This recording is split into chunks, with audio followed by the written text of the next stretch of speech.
अभिषेक तोरा के सोनिया के ओकर कंडीशन के बारे में बतावे के पड़ी, ना तो वो हर बार कुछ अलग सोची और वो बहुत बुरा तरह से डिस्टर्ब हो जाई और ओकर हालत और भी बुरा हो जाई। These lampshades you got while I was in the hospital? हाँ। 2 बात हमेशा याद रखिया। पहला, ओकर ट्रोमा के बारे में कौनो बात मत करिया, और दूसर बात, तोरा के बहुत ध्यान से पता लगावे के पड़ेल कि ये सब कैसे भइल। तू नया लैपटॉप लेने पड़ा? तू नया लैपटॉप काहे लेला? अभिषेक, हमनी के सोनिया के ठीक करे के बा तो हमनी के उस सब जाने के बड़ी जौन ओकरा साथे भइल बा। हमनी के ओकर बीमारी से ना लड़ सकीले और हमनी के ओकरा खो देहब जा। कहाँ भइल बा अभी? का रास्ता में वो सारा होर्डिंग्स, हमरा ओकरा में से कुछ याद नहीं खियावत रहे। और अब घर पर ये सब नया चीज, हमरा ये सब याद काहे नहीं खियावत?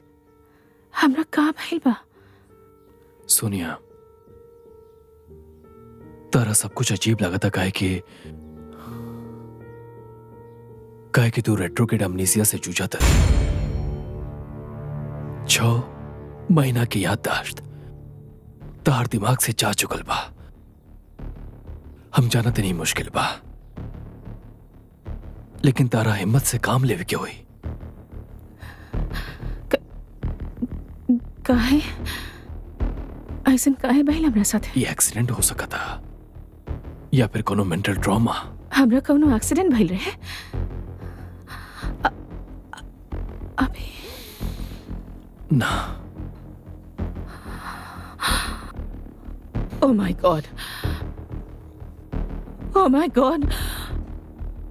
तोरा लागत बा कि कुछ गलत भइल बा? ना। What if I've hurt somebody? Oh my... अभी what if I've hurt somebody? Oh my God! What if I've hurt somebody? तू कुछ गलत नहीं को कहले। अभी हम शांत हो जा। हम सांस देख ले। सोनिया,